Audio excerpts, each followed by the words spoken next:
El cielo sobre la Ciudad de México se partió en dos con un estruendo que hizo vibrar hasta los cimientos de la Torre Garza. Adentro, en el piso 50, el único sonido más aterrador que los truenos era el silencio. Un silencio eléctrico, pesado, que significaba el colapso de un imperio. Isabela Garza, conocida en los pasillos del poder como la Dama de Hierro, miró las pantallas muertas de su sala de juntas y sintió un hielo recorrerle la espalda, un hielo que no tenía nada que ver con el aire acondicionado. En esas pantallas se estaba negociando una fusión de 3.000 millones de pesos con inversionistas en Tokio. Ahora solo reflejaban su propio rostro, una máscara de control absoluto que amenazaba con resquebrajarse. ¿Qué demonios pasó? Su voz cortó el aire, afilada como un bisturí. Su equipo de ejecutivos, hombres y mujeres que ganaban en un mes lo que la mayoría de la gente no ve en una vida, se encogieron como si hubieran sido golpeados. Nadie se atrevía a responder. Para Isabela no existían los problemas, solo las soluciones incompetentes. Y en ese momento estaba rodeada de incompetencia. Su vida era un edificio de cristal, impecable, y con vistas a todo el Valle de México, pero forjado en la más absoluta soledad. Su padre le había enseñado que el afecto se medía en cifras, y su exprometido, Ricardo Montes, le había enseñado que la confianza era el arma que tus enemigos usaban para apuñalarte por la espalda. Desde entonces su corazón estaba cerrado bajo 7 llaves. «Quiero al jefe de mantenimiento aquí, ahora», ordenó. Un asistente pálido balbuceó. «Señorita Garza, el sistema principal colapsó. El único certificado para una reparación de esta magnitud no está de turno». Isabela le clavó una mirada que podría congelar el magma. «¿Me estás diciendo que mi imperio depende del horario de un plomero? Consíguelo. No me importa si está en su lecho de muerte. Tráelo». A kilómetros de distancia, en un modesto departamento en la colonia Doctores, donde el olor a humedad luchaba contra el de la sopa de fideo, Mateo sentía el peso del mundo en sus hombros. Cada trueno era un recordatorio de las goteras que no había podido arreglar. Alguna vez tuvo un sueño, un pequeño taller de carpintería construido con sus propias manos, pero una crisis económica y la estocada trapera de un socio lo habían dejado con nada más que deudas y el sabor amargo del fracaso.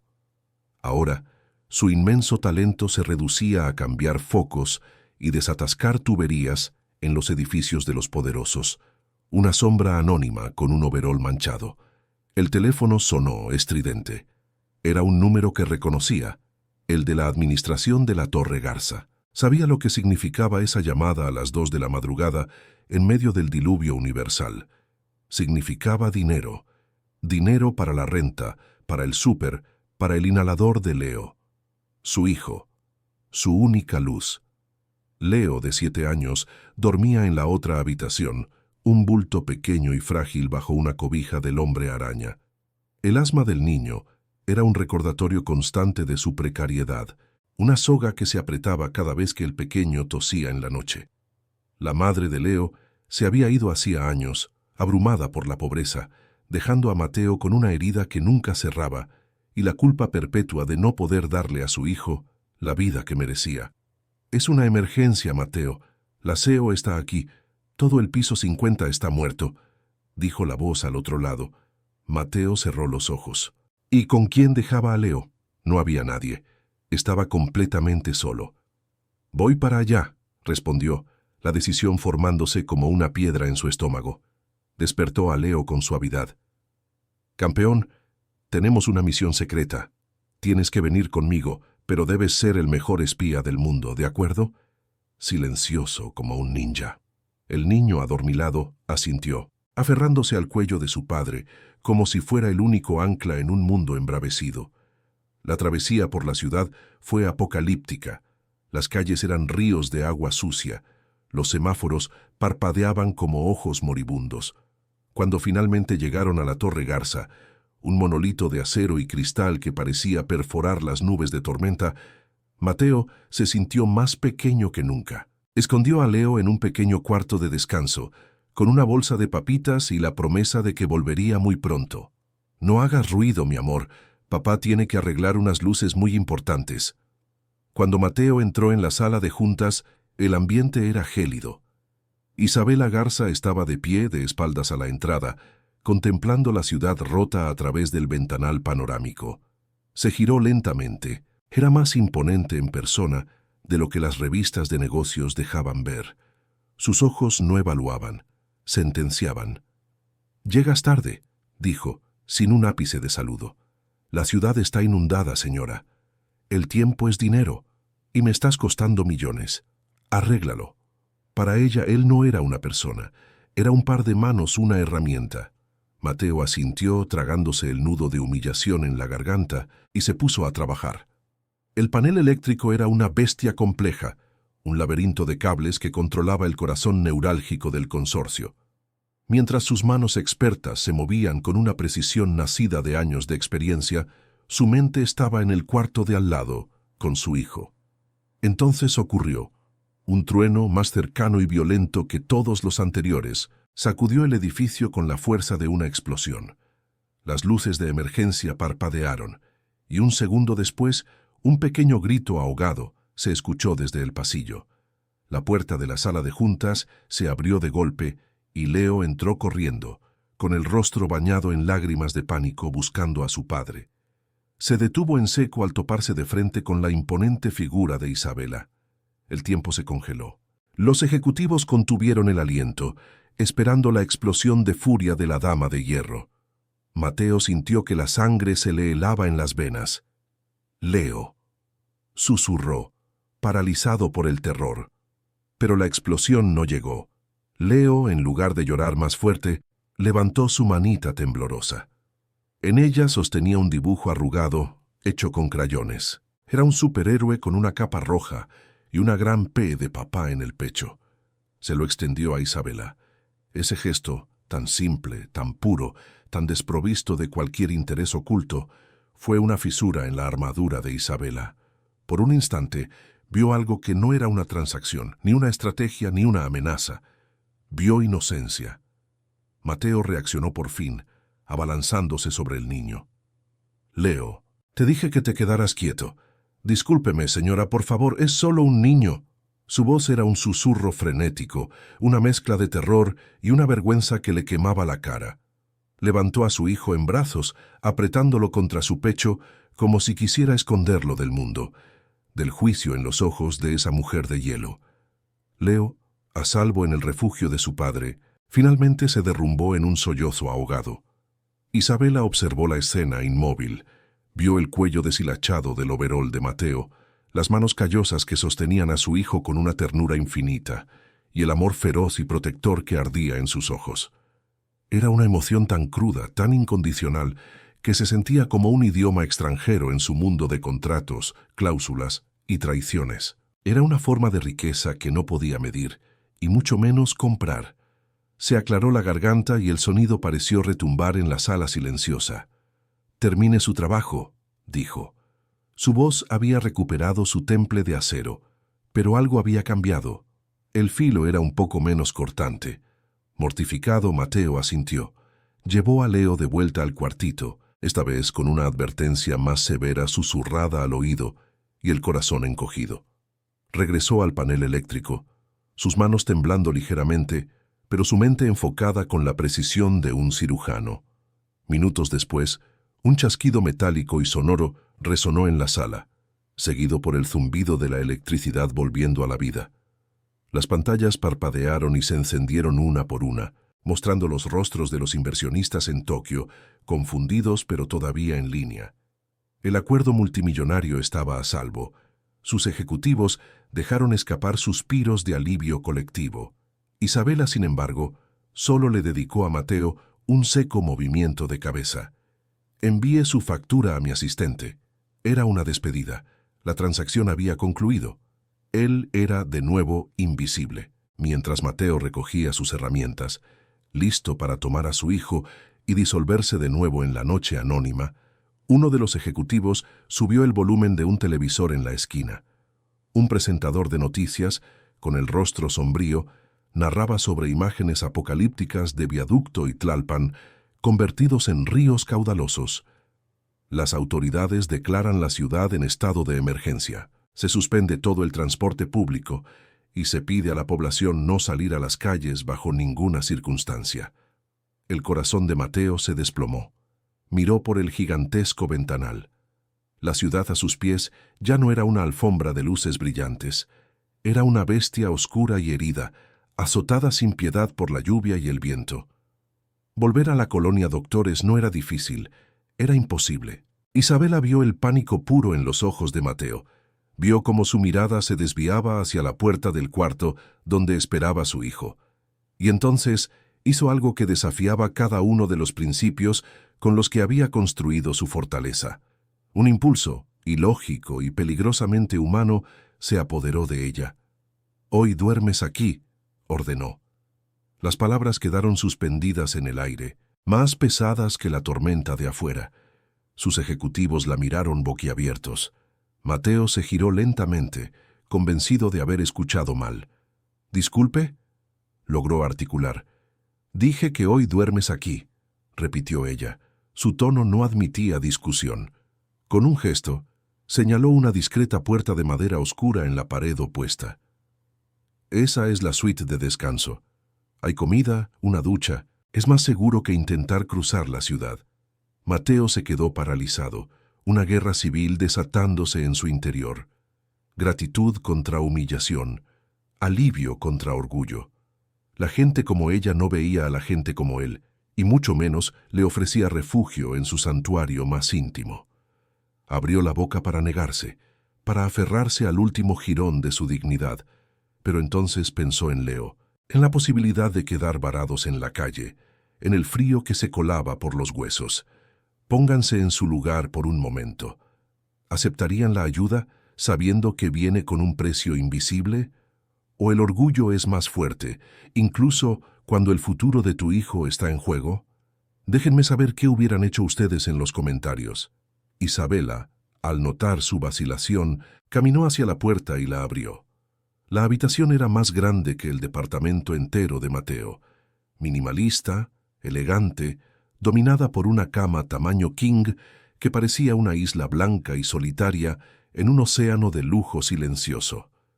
Una sola cama. Mateo miró la cama, luego miró a Isabela, su rostro una máscara de pura confusión. El abismo entre sus mundos nunca le había parecido tan vasto y, al mismo tiempo, tan ridículamente íntimo. Con la voz temblorosa, apenas un susurro cargado de vergüenza y una incredulidad casi dolorosa, preguntó: «¿Y usted?». La pregunta lo cambió todo. No era la pregunta de un empleado a su jefa. Era la de un hombre a una mujer. Por un instante, Isabela se quedó sin respuesta. La idea de compartir un espacio, por más grande que fuera, con ese extraño y su hijo era absurda. Pero la idea de echarlos a la tormenta, después de lo que había presenciado, era, por alguna razón que no podía comprender, impensable. «Yo tengo trabajo que hacer», respondió finalmente, con una frialdad que no sentía del todo. «No se preocupe por mí». La noche se arrastró con una lentitud insoportable. Leo dormía profundamente en el centro de la inmensa cama, un pequeño bulto perdido entre sábanas de 1000 hilos. Mateo, demasiado orgulloso y fuera de lugar para acostarse, se había sentado en un sillón en la esquina, velando el sueño de su hijo. De repente, una tos seca y áspera rompió el silencio. Luego otra, más desesperada. Mateo se puso de pie de un salto. El pecho de Leo subía y bajaba con dificultad.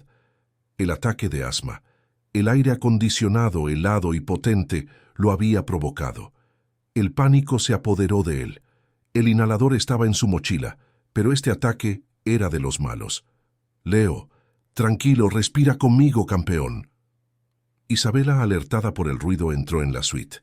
Vio los labios del niño con un tinte azulado y el terror absoluto en el rostro de Mateo. En ese momento, la CEO se desvaneció. En su lugar apareció la comandante en jefe ante una crisis. «¿Qué necesita ahora?», preguntó, su voz firme. «Un nebulizador, aire húmedo». balbuceó Mateo tratando de calmar a su hijo. Ella ya estaba al teléfono, dando órdenes con una calma autoritaria. Mientras Mateo acunaba a Leo, Isabela desapareció en el baño. Regresó instantes después. Abrió la puerta del baño y una nube de vapor caliente se derramó en la habitación. «Tráigalo aquí», ordenó, su voz desprovista de pánico, llena de una autoridad absoluta. «El vapor ayudará a abrir sus bronquios». Mateo, sin dudar, obedeció. Se sentó en el borde de la lujosa tina de mármol, acunando a Leo en sus brazos, mientras el vapor llenaba el espacio, empañando los espejos y los acabados de cromo. Isabela se quedó de pie junto a la puerta, una silueta en la niebla, con el teléfono pegado a la oreja. No daba consuelo, daba instrucciones. «Necesito un equipo de nebulización pediátrica en el piso 50 en menos de 10 minutos. No me importa cómo». Colgó. El único sonido era la respiración sibilante de Leo y el torrente de agua caliente de la regadera. En la vulnerabilidad de ese momento, las barreras se disolvieron. Él no era el técnico, ella no era la CEO. Eran dos adultos tratando de ayudar a un niño a respirar. Un guardia de seguridad, con el rostro pálido, llegó con el equipo. Juntos, en el silencio casi sagrado de la suite, le administraron el tratamiento a Leo.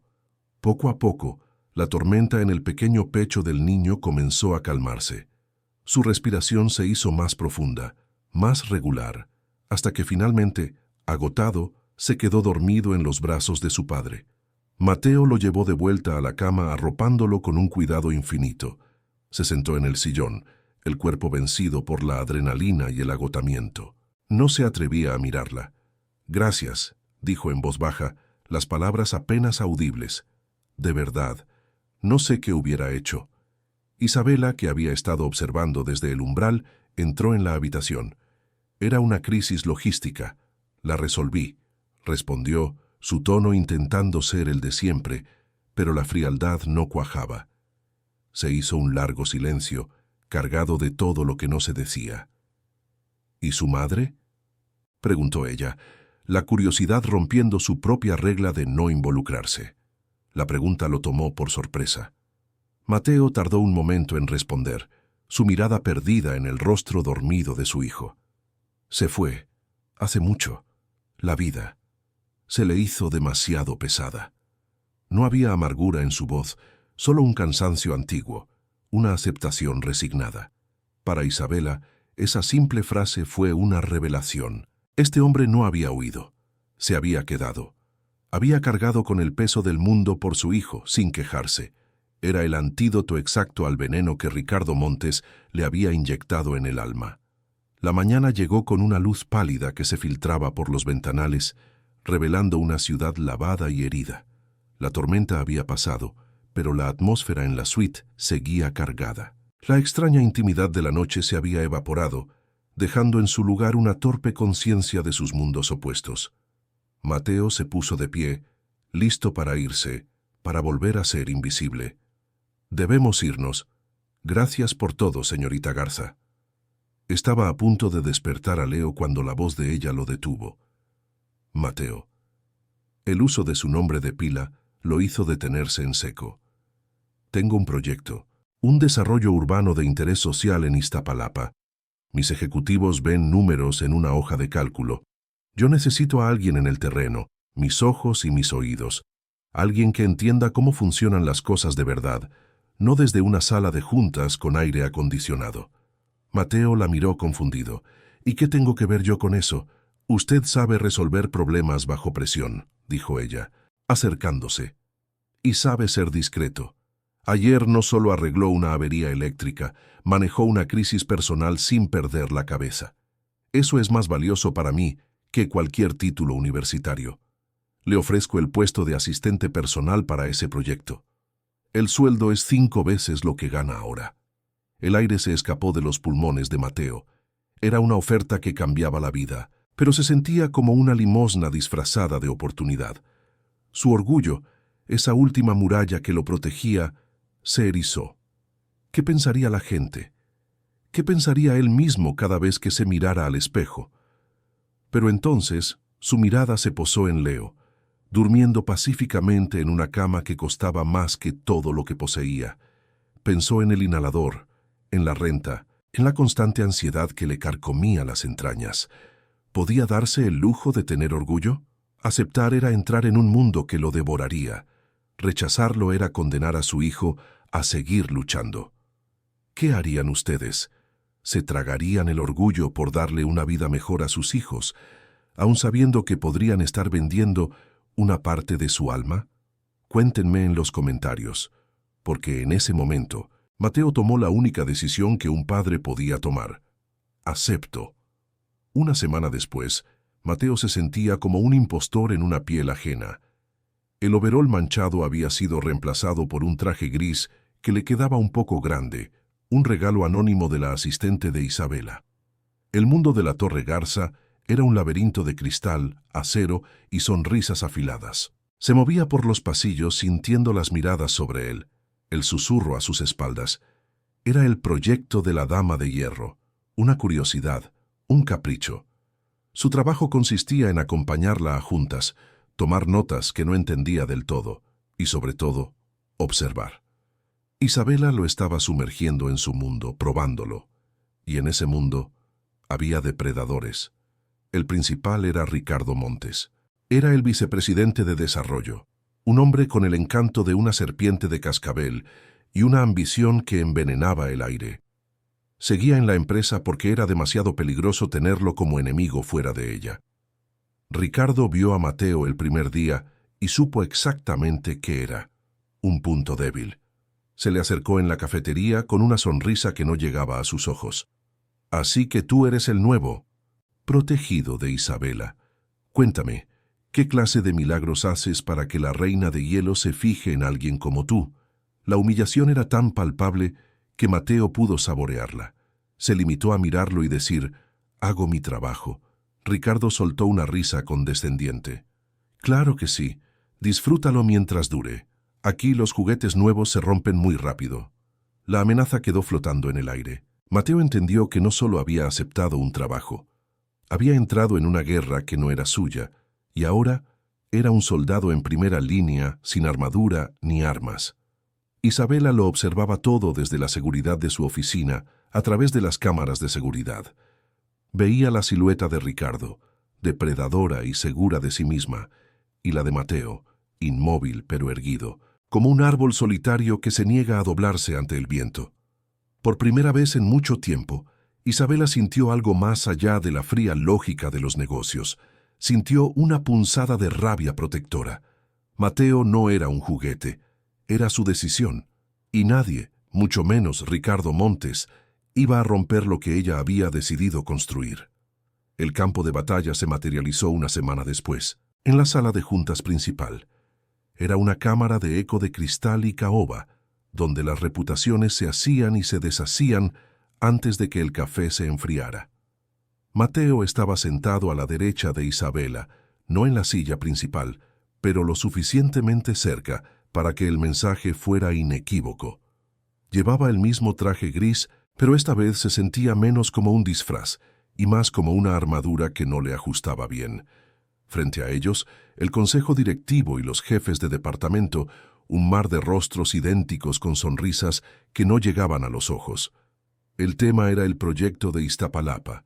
Ricardo Montes estaba en su elemento, con un proyector mostrando gráficos impecables y proyecciones financieras optimistas.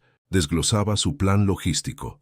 Hablaba con la fluidez de un encantador de serpientes, usando acrónimos y jerga corporativa que hacían que todo sonara brillante, inevitable. Mateo escuchaba en silencio, sus manos entrelazadas sobre la mesa. No entendía la mitad de los términos, pero entendía algo mucho más fundamental.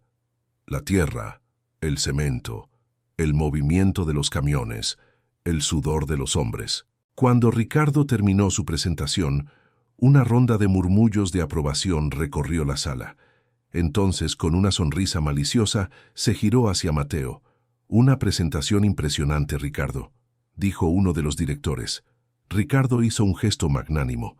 «Gracias, pero la verdadera prueba está en la ejecución. Por eso la señorita Garza, en su infinita sabiduría, ha traído una perspectiva. Del terreno. Mateo, ¿verdad? Todos los ojos se clavaron en él. Mateo sintió como si 100 kilos de cemento le cayeran encima. Díganos, Mateo, continuó Ricardo, su voz goteando con descendencia. ¿Cuál es su evaluación del coeficiente de compactación del suelo en la zona C, considerando la napa freática estacional? Seguramente tiene una opinión experta. Era una ejecución pública, una pregunta diseñada para exponerlo como un fraude. El silencio en la sala era absoluto. Isabela se tensó, lista para intervenir, para destrozar a Ricardo, pero Mateo levantó la mano, un gesto pequeño y calmado que la detuvo. No sé nada de ese coeficiente, señor Montes, dijo Mateo, su voz clara y firme, sin un ápice de vergüenza. Pero sí sé que su plan logístico tiene un problema de millones de pesos. Ricardo soltó una risita. ¿Ah, sí? ¿Y cuál sería ese problema garrafal que mis ingenieros y yo pasamos por alto? El tianguis, respondió Mateo con simpleza. Un silencio desconcertado llenó la sala. ¿El qué? Preguntó Ricardo frunciendo el ceño. El tianguis de los martes y los sábados. Se pone justo en la avenida Las Torres, que es la única ruta de acceso para los camiones de carga pesada que usted planea usar. Desde las 5 de la mañana hasta las 8 de la noche, esa avenida no existe. Son 2 kilómetros de puestos de micheladas, ropa de paca y verdura. No pasa ni una bicicleta, mucho menos un tráiler con 20 toneladas de varilla. Su cronograma de entrega de materiales se va a ir al demonio desde el primer día. Mateo se inclinó hacia adelante, su pasión y conocimiento práctico finalmente saliendo a la superficie. Y otra cosa, el terreno que marcó como patio de maniobras. Por ahí cruza un ducto de Pemex, no uno oficial, uno de esos que usan los guachicoleros. Si una máquina pesada pasa por encima y lo rompe, no vamos a tener un desarrollo urbano. Vamos a tener un infierno en Iztapalapa y a Consorcio Garza en todos los noticieros. La sala de juntas quedó en un silencio sepulcral. Los ejecutivos se miraban unos a otros, pálidos. Ricardo Montes estaba lívido, su rostro una máscara de furia y humillación. Había sido desarmado no por un rival con un MBA de Harvard, sino por un hombre con tierra bajo las uñas. Isabela miró a Mateo, y por primera vez no vio al padre asustado, ni al técnico eficiente, ni siquiera al hombre que le había hecho sentir una extraña punzada de humanidad. Vio a un estratega, un igual, un hombre cuya inteligencia no venía de los libros, sino de la vida misma, y sintió una oleada de algo que se parecía peligrosamente al orgullo. Esa noche, la dinámica había cambiado. La victoria de Mateo en la sala de juntas le había ganado un respeto a regañadientes entre algunos y un odio más profundo de Ricardo, pero también había creado una nueva tensión entre él e Isabela. Una corriente eléctrica de reconocimiento mutuo que era a la vez excitante y aterradora. Días después, mientras Mateo luchaba por pagar la renta atrasada con su primer sueldo, que parecía evaporarse entre deudas viejas y nuevas necesidades para Leo, Isabela actuó. No lo hizo por impulso, lo hizo como siempre hacía todo, con una estrategia fría. Ordenó a su equipo de seguridad una investigación completa y discreta sobre Mateo. No por desconfianza, se dijo a sí misma, sino para conocer los pasivos de un activo clave. El informe llegó a su escritorio en un sobre sellado. Cada línea era un golpe. Deudas con prestamistas de barrio, 3 meses de renta atrasados, el aviso de desalojo pegado en su puerta. La precariedad de su vida era mucho peor de lo que ella había imaginado. Vio la foto del edificio de apartamentos, la fachada descascarada, y sintió una opresión en el pecho. Él salía de ese lugar cada mañana para entrar en su mundo de cristal. Sin pensarlo 2 veces, hizo una llamada a su director financiero. Hay una cuenta que necesito que salde, de forma anónima, a través de una fundación de terceros, que no haya ningún rastro que lleve a mí o a la empresa. Era una transacción insignificante para ella, el equivalente a comprar un café, pero sabía que para él lo era todo. Se justificó a sí misma. Un empleado estresado por un desalojo no es un empleado eficiente. Era una simple inversión. Mateo descubrió el milagro una semana después. Fue al banco a retirar dinero para enfrentar a su casero, don Ramiro, listo para suplicar otra prórroga. Pero cuando la cajera del banco le sonrió con una mezcla de sorpresa y felicitación, supo que algo andaba mal. «Señor Mateo, qué bueno que vino. Su saldo está en ceros. De hecho, tiene un pequeño excedente a favor». Mateo sintió que el suelo se abría bajo sus pies. «¿Cómo? Eso es imposible. Yo debía 3 meses». La cajera tecleó algo en su computadora. «Pues aquí dice que la deuda total fue liquidada ayer. Un depósito interbancario anónimo». Anónimo. Solo había una persona en el universo que podía hacer algo así. Una persona para quien esa cantidad era menos que el cambio en su bolsillo. La gratitud que debería haber sentido fue ahogada por una ola de humillación tan caliente y amarga que le quemó la garganta. No era un milagro, era una transacción. Había sido comprado. No fue a ver a don Ramiro, fue directamente a la Torre Garza. No tomó el elevador de servicio.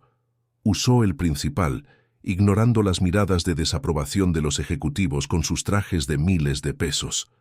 Entró en la oficina de Isabela sin ser anunciado, pasando de largo a la asistente que intentó detenerlo con un grito ahogado. Isabela levantó la vista de sus documentos, sorprendida, pero al ver la tormenta en los ojos de Mateo, su expresión se endureció. «Necesito hablar con usted», dijo él, su voz peligrosamente calmada. Ella hizo un gesto a su asistente para que saliera y cerrara la puerta.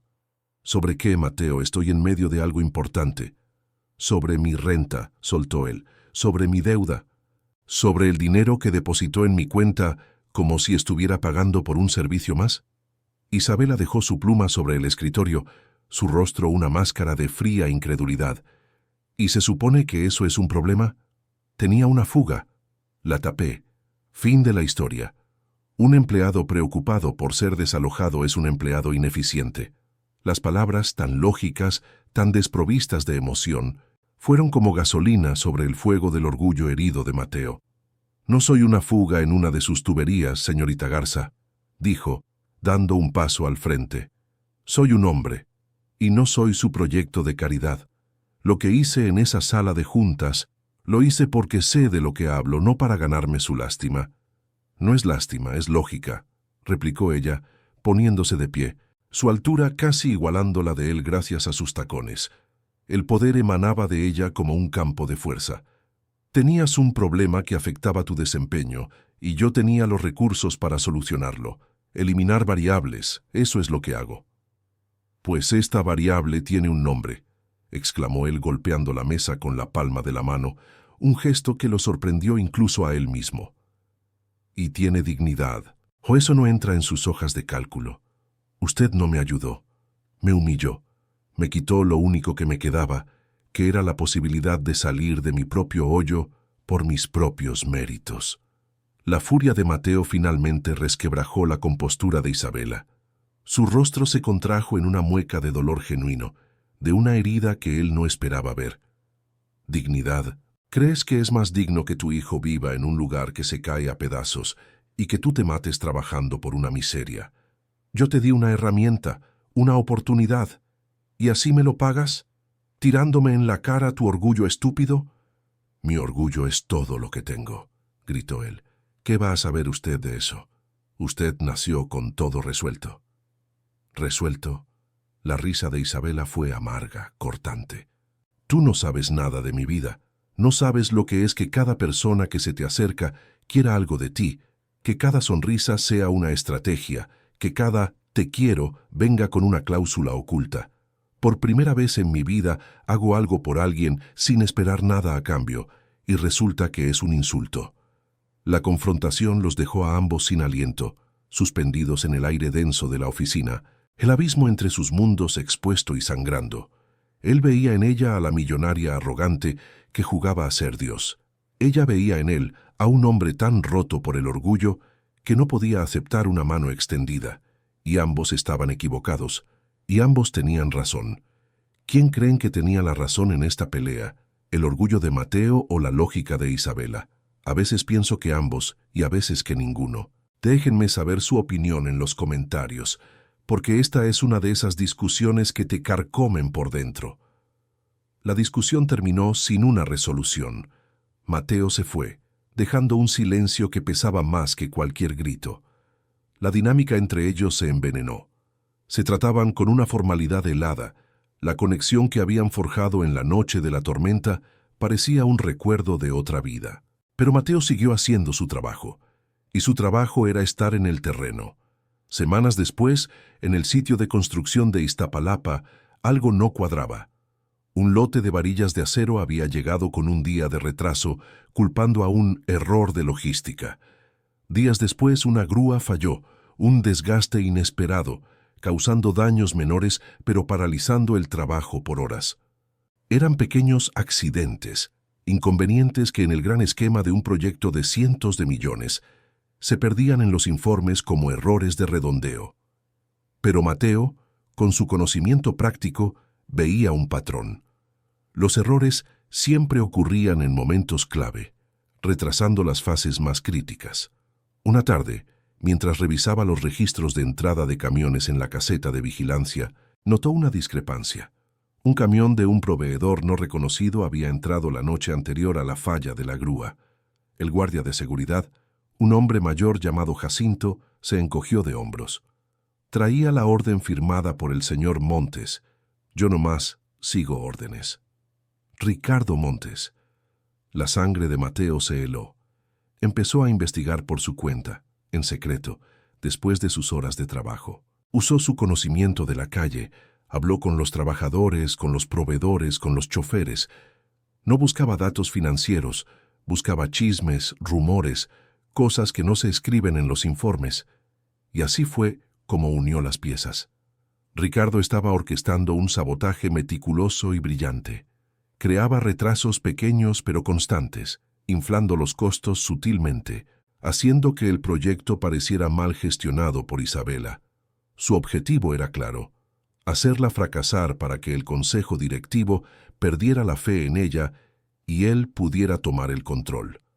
La prueba quemaba en el bolsillo de Mateo como un trozo de carbón al rojo vivo.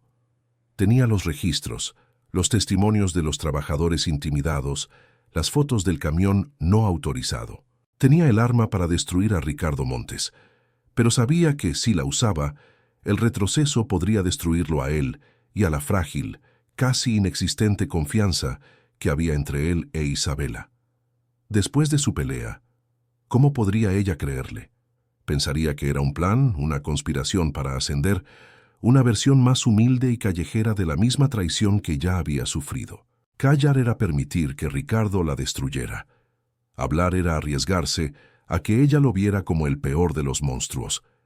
Eligió un tercer camino, fortaleció las defensas, empezó a anticipar los movimientos de Ricardo, usando su conocimiento del terreno para neutralizar los sabotajes antes de que ocurrieran. Si un lote de cemento venía adulterado, él lo detectaba. Si una pieza clave de maquinaria se perdía, él sabía dónde encontrar una de repuesto en el mercado negro de la ciudad. Se convirtió en el guardián silencioso del proyecto, un fantasma que remendaba la red que Ricardo intentaba romper. Isabela notaba los resultados, la eficiencia inexplicable, pero la distancia entre ellos era un abismo helado. No preguntaba, él no explicaba. El clímax estalló en la noche más importante para Consorcio Garza, el evento de lanzamiento del nuevo complejo residencial Cumbres de Santa Fe. Era una fiesta de poder y dinero, con la prensa, los inversionistas y toda la élite de la Ciudad de México reunida en una terraza espectacular. Mateo estaba allí, incómodo en otro traje prestado. Su función era supervisar la logística del evento. Isabela estaba radiante, una reina en su elemento, moviéndose entre los invitados con una sonrisa que era a la vez un arma y un escudo. Fue entonces cuando Ricardo ejecutó su jugada final.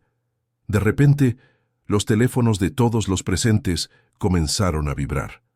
Un murmullo se extendió por la multitud como un virus. La noticia había estallado en todos los portales de chismes y finanzas. La dama de hierro y su romance prohibido. Isabela Garza, CEO de Consorcio Garza, en una escandalosa relación con un empleado de mantenimiento. Las fotos eran ambiguas, pero magistralmente editadas. Una imagen de Isabela tocándole el brazo a Mateo en un pasillo, sacada de contexto. Otra capturada con un teleobjetivo, de ellos dos en la ventana de la suite la noche de la tormenta, la silueta de Leo convenientemente oculta por el ángulo. La historia pintaba a Mateo como una revista y a Isabela como una depredadora o, peor aún, una tonta enamorada que había perdido el juicio. El consejo directivo, presente en el evento, la miraba con ojos de hielo. Era un golpe de estado corporativo ejecutado a la perfección. Mientras el mundo de Isabela se derrumbaba, el de Mateo implosionaba. Su teléfono vibró, pero no era una alerta de noticias. Era un número desconocido, una foto. Era Leo, jugando en el parque cerca de su casa, pero en la esquina de la imagen, un hombre con una cicatriz en la cara lo observaba. Un hombre que Mateo reconoció al instante. El Caimán, un viejo prestamista al que le había pedido dinero en sus días más oscuros, una deuda que creía saldada. El mensaje debajo de la foto era simple. «Te acordaste tarde de pagar los intereses, carpintero. Tenemos que hablar». El pánico lo ahogó. Estaba atrapado. Su hijo estaba en peligro e Isabela estaba siendo destruida públicamente por su culpa.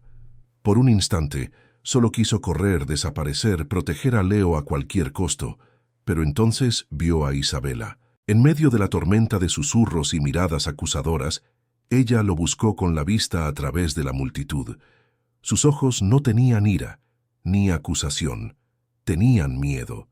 Y por primera vez, Mateo vio que el miedo de ella era idéntico al suyo. Ambos estaban a punto de perder lo que más amaban. La decisión se forjó en ese cruce de miradas. Isabela tenía que elegir entre su imperio y él. Mateo tenía que elegir entre huir para proteger a su hijo o quedarse y luchar por la mujer que le había mostrado una fe que él mismo no tenía. A la mañana siguiente, la junta de emergencia fue convocada. La sala era un tribunal. Los rostros de los directores, hombres grises que habían servido a su padre, eran máscaras de desaprobación. Ricardo Montes estaba sentado en el extremo opuesto, fingiendo una gravedad que apenas ocultaba su triunfo. Esperaban que Isabela se defendiera, que negara, que despidiera a Mateo para salvarse. Pero Isabela Garza no entró a la sala para defenderse. Entró para atacar. Dejó caer una carpeta sobre la mesa de caoba. Eran las pruebas de Mateo. «No estoy aquí para hablar de mi vida personal», dijo, su voz resonando con una calma aterradora. «Estoy aquí para hablar de traición, de sabotaje, del intento sistemático de hundir el proyecto de Iztapalapa para devaluar las acciones de esta empresa y forzar una venta hostil». Uno a uno expuso los hallazgos de Mateo, explicando con una claridad brutal cada movimiento de Ricardo. No lo llamó mi asistente, lo llamó mi jefe de inteligencia en campo. Frente a los hombres que medían el mundo en cifras, defendió la integridad de Mateo, con la misma ferocidad con la que defendía sus balances financieros. «Las fotos que vieron ayer no son la historia de un escándalo», concluyó, su mirada clavada en Ricardo. «Son la historia de un hombre decente que fue arrastrado a mi mundo y de cómo ese mundo intentó devorarlo.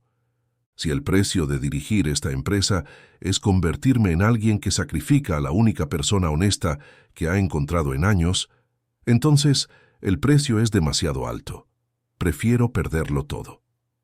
El silencio que siguió fue más atronador que cualquier escándalo. Al mismo tiempo, inspirado por esa fe ciega, Mateo no fue a la policía. Sabía que el Caimán era escurridizo. Usó su ingenio. Llamó al prestamista. «Te pagaré», le dijo, su voz temblando falsamente de miedo. «Pero tiene que ser en efectivo. Nos vemos en la obra de Iztapalapa, en la bodega de herramientas. Trae a tus hombres si quieres, pero ven solo a recoger el dinero». El Caimán, arrogante y confiado, cayó en la trampa. Cuando entró en la bodega, Mateo no estaba solo. Estaba con Jacinto, el guardia de seguridad, y una docena de los trabajadores de la construcción más rudos que había conocido. Hombres a los que Mateo había defendido, a los que había conseguido mejores condiciones, a los que había tratado como personas y no como números. No hubo violencia. Solo una conversación muy persuasiva. Le explicaron al caimán, rodeado por hombres que manejaban varillas de acero como si fueran palillos, que cualquier amenaza contra Leo sería considerada una amenaza contra todos ellos, y que la colonia entera sabía quién era él. El prestamista, pálido y sudoroso, entendió el mensaje. La amenaza contra Leo se evaporó para siempre. La historia no terminó con una boda de cuento de hadas. No hubo un beso apasionado bajo la lluvia. Terminó con algo mucho más real, mucho más valioso. Meses después, un pequeño departamento en la colonia Narvarte, limpio, luminoso, con olor a pintura fresca. Las paredes estaban decoradas con dibujos de superhéroes. Leo hacía su tarea en la mesa de la cocina, su respiración tranquila y regular. Mateo, con el sueldo de su nuevo puesto como gerente de logística de Consorcio Garza, un puesto que se había ganado a pulso, no por decreto, finalmente podía ofrecerle a su hijo un hogar, no solo un techo. El timbre sonó. Mateo abrió la puerta. Era Isabela. No llevaba un traje de poder ni tacones de aguja. Llevaba unos jeans desgastados y una simple camiseta blanca. Su cabello estaba recogido en una coleta y en su rostro no había una pizca de maquillaje. En sus manos sostenía una caja de pizza. «Hawaiana», dijo con una media sonrisa. «Escuché que es la favorita del jefe». Se sentaron en el suelo de la sala sobre un tapete, porque Mateo aún no había comprado un comedor. Comieron pizza directamente de la caja, y en la sencillez de esa cena, mirándose a los ojos, ya no estaba la millonaria y el padre pobre. Ya no estaba la dama de hierro y el técnico. Solo estaban Mateo e Isabela. Un hombre que le había enseñado a sentir y una mujer que le había enseñado a luchar. Dos personas que se atrevieron a cruzar un abismo que el mundo decía que era imposible, solo para descubrir que al otro lado estaba la única pieza que les faltaba para, finalmente, estar completos. A veces, las conexiones más fuertes nacen en las circunstancias más improbables, desafiando todas las reglas. ¿Creen que un amor así, nacido de mundos tan distintos, puede realmente durar? Déjenme saber qué piensan en los comentarios. Y si les gustan las historias que demuestran que el corazón no entiende de clases sociales, suscríbanse al canal, porque hay muchos abismos que todavía nos quedan por cruzar.